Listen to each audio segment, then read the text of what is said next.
Lectio Divina.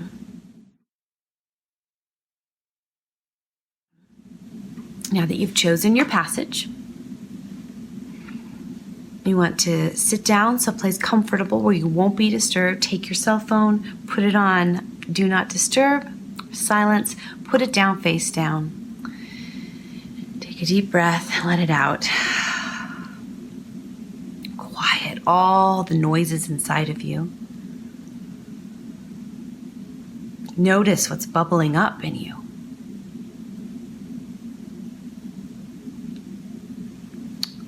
Pay attention to your anxieties, your fears. Maybe your fears that this won't work, this Lectio Divina thing.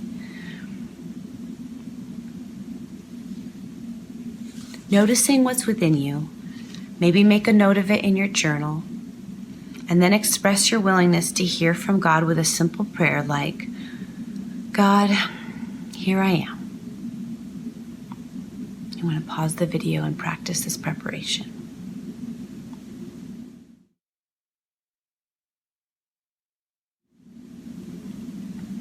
Now that you've prepared yourself, let's move into the first step.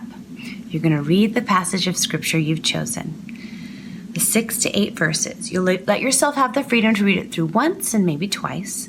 Look for the word or phrase that stands out to you. You don't need to know why it stands out, but expect perhaps this visceral reaction, a resistance and a resonating. Give yourself this mood of expectancy, but also gentleness. Thoughts are going to come into your head as you read, maybe concern or anxiety. Return back to the word God's given you and repeat that word without trying to figure out why this word, why now. So go to the passage and read it through with this mood of gentleness and expectancy. Stop the video here and read through.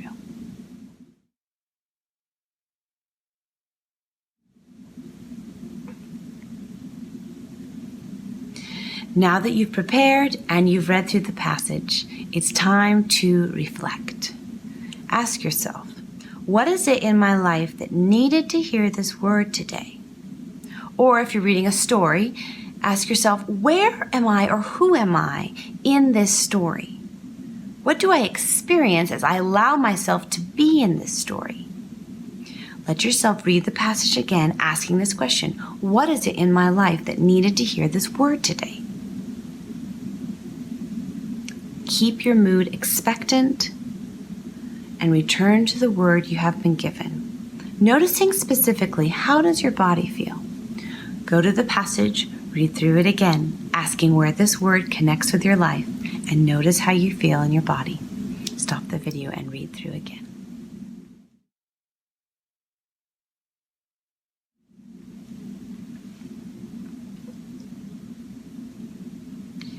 Now that you've reflected, it's your turn to respond, your first chance to answer to God what you think He's been doing and how you feel about it. This is the time to get your journal out. Is there an invitation or a challenge for you to respond to? What is your real response to that challenge? How do you actually feel? Don't edit yourself. Let it naturally spill out in your words or on the page or as you're typing, maybe on your phone or on a typewriter or on a computer. Let yourself journal your truest response. Your mood should be no holds barred. Let yourself honestly respond to God and this word He's given you. I'm going to stop the video here.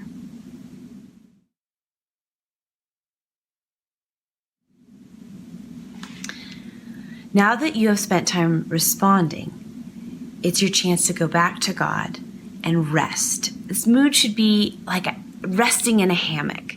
You're going to read the passage through one more time. You're going to abandon your fears that you can't make this word work in your life or figure it all out. Instead, you're going to ask God to provide what you're going to need. So read the passage through one more time, asking God to provide what you will need, and letting yourself resolve to carry out this word, knowing you're going to listen and prepare for God's help to carry out what this word specifically is asking you to do in your life.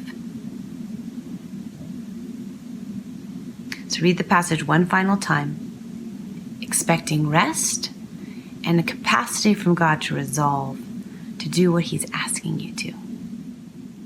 And stop the video here.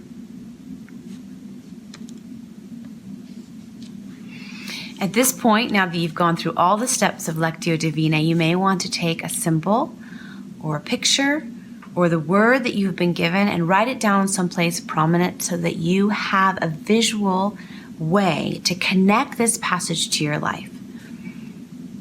You might want to take a stone and write the word. For me, I would have written the word foot across it to help remember how this passage connected to my life. Something, a memento, to remember the work that God has done, to greet you with His warmth, His affection, maybe even His humor. Thanks for joining me for this Sabbath sermon. Shabbat Shalom. Have a good weekend.